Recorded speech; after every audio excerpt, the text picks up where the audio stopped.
up, though?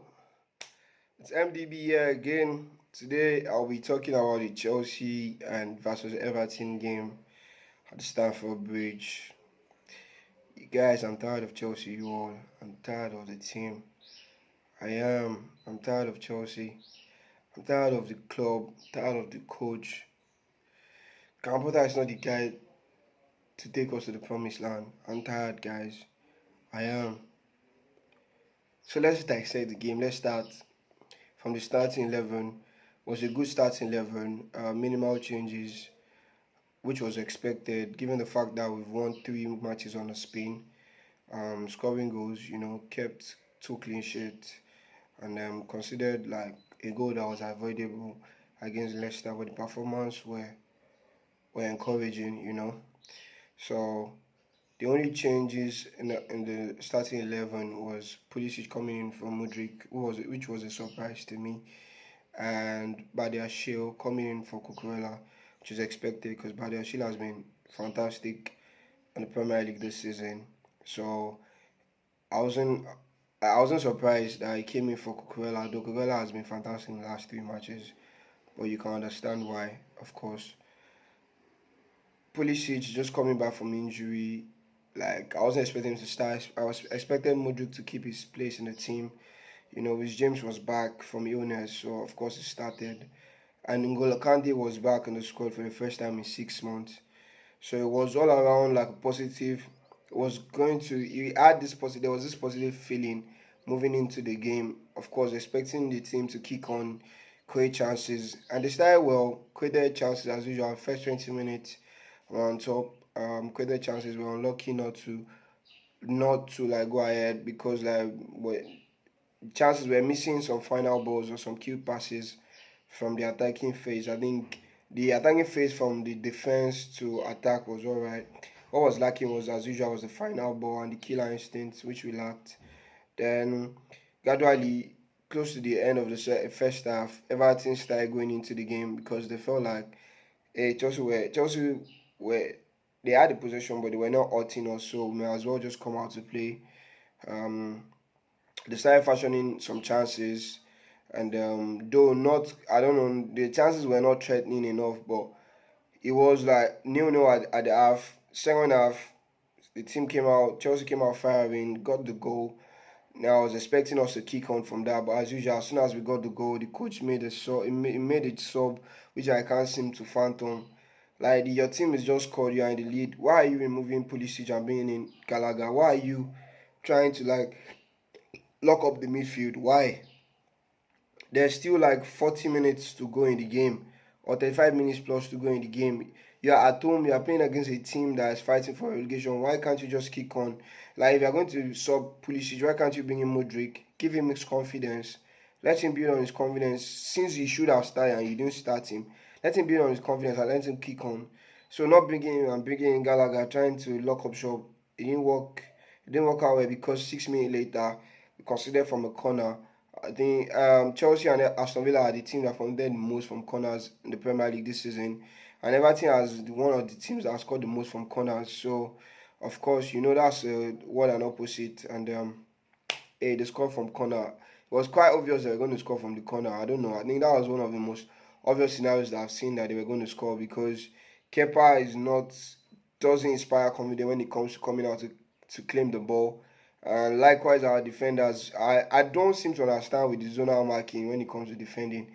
I prefer us marking your man. Like let everybody mark their man one by one. I love that compared to zonal marking where you like sometimes zonal marking you get to leave the tall guys with the small guys. Enzo marking James Tarkowski, I will never understand. Why can't we just put the big guys on the big guys and the young and the small ones on the small ones? I feel like one on one defending, I be one on one marking in terms of defending the corner for me is much more better than zonal marking. The man to man. Um, we conceded, then we got ourselves ahead again. We got a penalty, nice combination from Enzo and Rich James. Got the penalty. Carver scored, being informed now, scored 3 matches in a row. I expected us to like see out the game, but hey, the coach, I don't even seem to understand Graham Potter, man. the kind of substitutions they made were just wretched substitutions. I don't know, it was just English biased, one kind. Kante's on the bench. I was giving him 10 minutes, won all the game. We were controlling the game. Took out Kovacic for no reason, and brought in Loftus-Cheek. If you want to protect what you have, are you not supposed to bring in Zakaria when you have Zakaria on the bench? Are you not supposed to bring in Kante? Why are you bringing in Loftus-Cheek? He can barely even win you the ball or win you tackles. He can barely control the midfield. So like I've not seen them a more unbalanced midfield in my life because we ended the game with Chukwuemeka, with Gallagher, with Loftus-Cheek and Enzo in the midfield.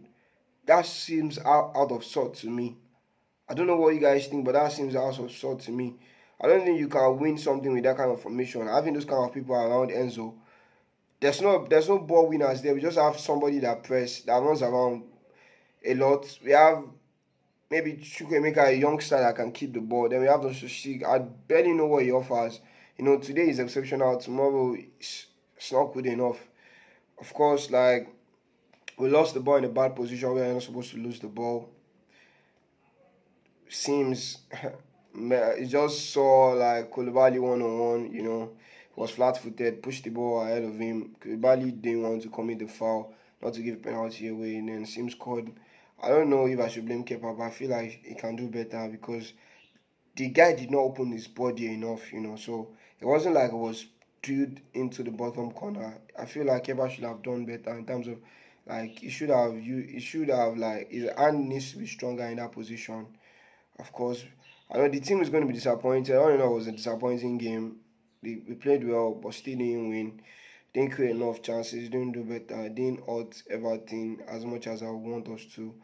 Um, we could have. I think we won. We would have been on 40 points, 2 points, just 2 points behind sixth place Liverpool. But as it is now, we've dropped points again with 38 points, 11 on point. Aston Villa are still stuck in 10th position, and then on the outside looking in.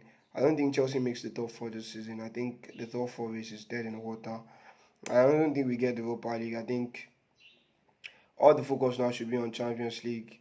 And looking at how difficult the Champions League draw was, like Real Madrid and my face Manchester City or Bayern Munich in the semi-final, that does not look well as well. And with the kind of coach I have, with the kind of coach Chelsea have, I don't know. It's not actually giving us any confidence, or it's not inspiring any confidence to me that we might find a way. But it's Chelsea. We never give up, and great things might happen. But all in all, it was a disappointing game, and now the guys go on international break. Hopefully, the boys come back without no injuries, and by the time we get back from the national break, we should have the full squad available. Grandpa should have the full squad available to him. So hopefully the boys kick on and we start picking up wins.